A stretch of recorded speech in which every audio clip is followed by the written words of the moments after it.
morning, dear students. Welcome to JLN online classes. In the last class, we had completed exercise 14.2. So let's start exercise 14.3. First question है बच्चे, name any two figures that have both line symmetry and rotational symmetry. आपको ऐसी दो figures बतानी है जिसमें line symmetry भी हो और रोटेशनल सिमिट्री भी हो. Clear students? तो हमारी ऐसी दो फिगर्स कौन सी होंगी बेटा? स्टार्ट करते. देखिए सॉल्यूशन इसका कुछ इस तरीके से होगा.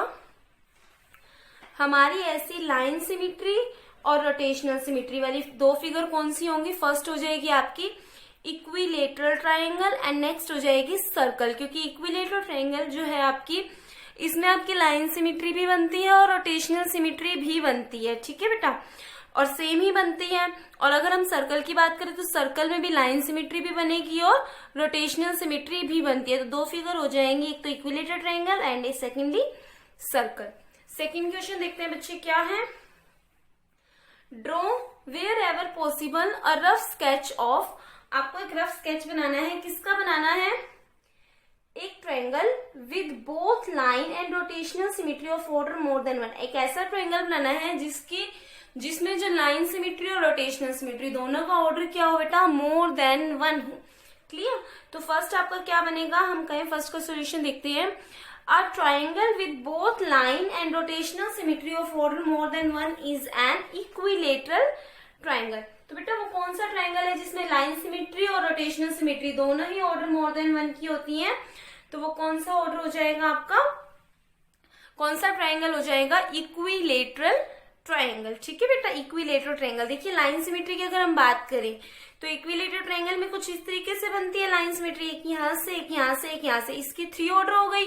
ठीक है, 3 लाइन सिमिट्री हो गई. और रोटेशनल सिमिट्री की अगर हम बात करें, फर्स्ट ऐसे होगा ये सर्कल, सेकेंड यहाँ घूम के आएगा, फिर थर्ड यहाँ आएगा, एक बार ऐसे, फिर ऐसे, थर्डली सेम हो जाएगा. तो इसका ऑर्डर कितना हो जाएगा? 3. तो इसका नाम क्या है आपका? Equilateral triangle. बी पार्ट देखते हैं बेटा. बी पार्ट क्या दे रखा है? अ triangle with only line of symmetry. मतलब जिसमें सिर्फ और सिर्फ एक लाइन होगी सिमिट्री की and no rotational symmetry of order more than one. और कोई भी रोटेशनल सिमिट्री का ऑर्डर मोर देन वन नहीं होगा. ठीक है, रोटेशनल सिमिट्री क्या होती है बेटा? जब आप उसे एक फिक्स्ड पॉइंट से रोटेट करते हैं और उसकी फिगर सेम रहेगी. और जितनी बार फिगर सेम आएंगी उतना आपका क्या बन जाएगा? ऑर्डर बन जाएगा. तो सेकंड का आंसर क्या होगा बेटा? A triangle with only line symmetry and no rotational symmetry. जिसमें सिर्फ और सिर्फ लाइन सिमिट्री होगी और कोई भी रोटेशनल सिमिट्री नहीं होगी. तो वो कौन सा ऑर्डर होगा आपका? ऑर्डर मोर देन वन के लिए कौन सा ट्रायंगल होगा? Isosceles triangle. ठीक है बेटा, ऐसा ट्रायंगल जिसमें सिर्फ और सिर्फ एक लाइन सिमिट्री होगी और कोई भी ऑर्डर मोर देन वन का नहीं होगा. किसमें? रोटेशनल सिमिट्री में. तो हमारे पास हमने बना दिया आइसोसेलेस ट्रायंगल. इसमें सिर्फ और सिर्फ एक ही लाइन होगी. देखिए ये दोनों लाइन इक्वल हो गई, that means rotation isosceles triangle है. और इसकी लाइन सिमिट्री हो जाएगी और इसका ऑर्डर जो है रोटेशनल सिमिट्री का सिर्फ और सिर्फ एक ही होगा. ठीक है, एक से ज्यादा नहीं हो सकता. थर्ड पार्ट देखते हैं बेटा. अ quadrilateral with a rotational symmetry of order more than one but not a line symmetry. आपको एक ऐसा कोऑर्डिनेटर बताना है जिसमें रोटेशनल सिमिट्री मोर देन वन हो जाए बट लाइन सिमिट्री नहीं होनी चाहिए. बेटा ऐसी कोई भी फिगर हो ही नहीं सकती. ठीक है, तो हम लिखेंगे a coordinator with a rotational symmetry of order more than one but not a line symmetry is not possible to draw. ये हम ड्रॉ कर ही नहीं सकते. क्यों नहीं कर सकते? Because a coordinator with a line symmetry may have rotational symmetry of order one but not more than one. जो हम कोऑर्डिनेटर बनाएंगे उसमें जो लाइन सिमिट्री होगी उस लाइन सिमिट्री का अगर हम ऑर्डर देखें और रोटेशनल सिमिट्री का ऑर्डर देखें तो वो ऑर्डर मोर देन वन हो सकता है. ठीक है, 1 हो सकता है बट 1 से ज्यादा नहीं हो सकता. बट नॉट मोर देन 1 हो सकता है बट 1 से ज्यादा नहीं हो सकता. तो हम ड्रॉ कर ही नहीं सकते. लास्ट पार्ट देखते हैं बेटा. इसका क्या है? अ coordinator with line symmetry but not a rotational symmetry of order more than one. एक ऐसा कोऑर्डिनेटर बनाना है जिसमें लाइन सिमिट्री तो हो बट उसका जो रोटेशनल सिमिट्री का ऑर्डर होगा वो कितना होगा बेटा? 1 होगा. मोर देन 1 बन पाएगी? देखते हैं. A quadrilateral with line of symmetry but not a rotational symmetry of order more than 1, मतलब जो इसका ऑर्डर होगा रोटेशनल सिमेट्री का ये 1 से ज्यादा नहीं होना चाहिए। और लाइन सिमेट्री तो हो जाए, लाइन सिमेट्री हो जाए, बट जो ऑर्डर है इसका रोटेशनल सिमेट्री का ये कितना होना चाहिए, ओनली 1 होना चाहिए। तो हमारे पास क्या है, a quadrilateral with line of symmetry but not a rotational symmetry of order more than 1 is rhombus. कौन सी फिगर हो जाएगी बेटा, वो रोम्बस। तो आप कुछ रोम्बस इस तरीके से बना सकते हैं। और इसमें देखिए मैंने ये कर दिया, लाइन सिमेट्री भी कर दी, ठीक है। इसका ऑर्डर मोर देन 1 नहीं होगा क्योंकि ये एक ही बार सिर्फ फर्स्ट पे ही सेम आएगी, उसके बाद रोटेशनल सिमेट्री का ऑर्डर होगा ही नहीं इसका। स्टार्ट करते हैं बेटा, थर्ड क्वेश्चन है, देखिए इफ अ फिगर हैज 2 और मोर लाइन्स ऑफ सिमेट्री, अगर कोई फिगर है आपके पास उसमें 2 या 2 से ज्यादा लाइन सिमेट्री आती है, should it have rotational symmetry of order more than 1, तो क्या उसका जो ऑर्डर है वो मोर देन 1 हो सकता है? बिल्कुल हो सकता है, ठीक है। जरूरी नहीं है कि जो अगर 2 या 2 से ज्यादा लाइन है तो उसका ऑर्डर सिर्फ 1 होगा, नहीं हो सकता है भाई। अब देखिए इक्विलेटरल ट्रायंगल है, इक्विलेटरल ट्रायंगल में कितनी लाइन सिमेट्री बनती है, 3, और उसका ऑर्डर मोर देन 1 ही तो आता है ना, 3 ऑर्डर आता है, दैट मीन्स ऑर्डर 1 से ज्यादा आ सकता है। तो हम लिखेंगे yes if a figure has 2 or more lines of symmetry then it will have rotational symmetry of order more than 1, तो उसका जो ऑर्डर है रोटेशनल सिमेट्री का वो 1 से भी ज्यादा हो सकता है। Clear students?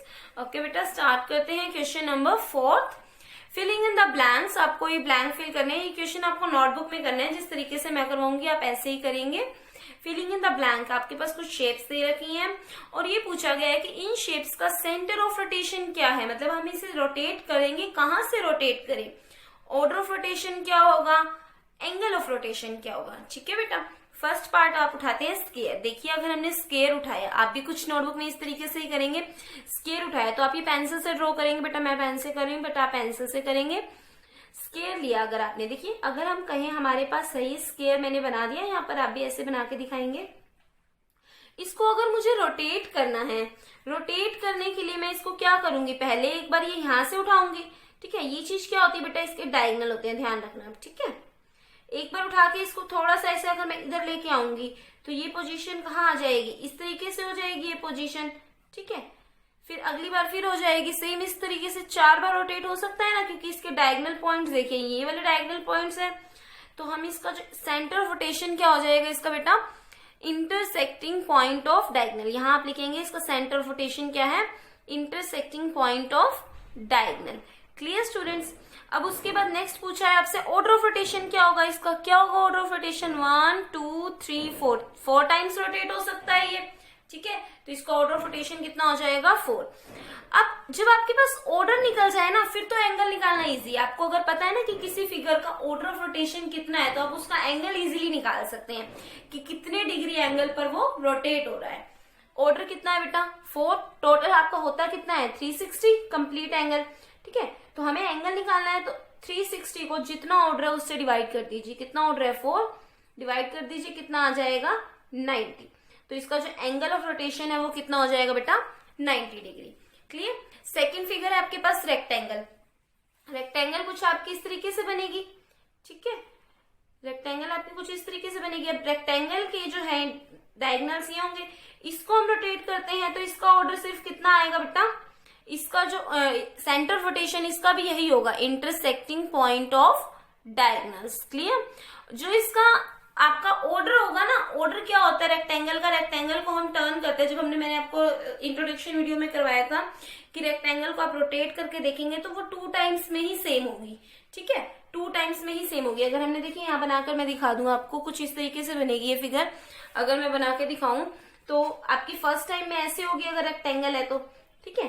फिर वो सेकेंड टाइम में घूम के ऐसी हो जाएगी, फिर वो थर्ड टाइम में फिर ऐसे हो जाएगी, और फिर फोर्थ टाइम में ऐसे होगी। तो कितनी बार ये सेम आई है, 1 and 2। ऑर्डर कितना हो जाएगा इसका, 2 टाइम्स, क्योंकि यहाँ पर तो वर्टिकल हो गई ना ये शेप, हमें तो हॉरिजॉन्टल में दे रखी है शेप सेम।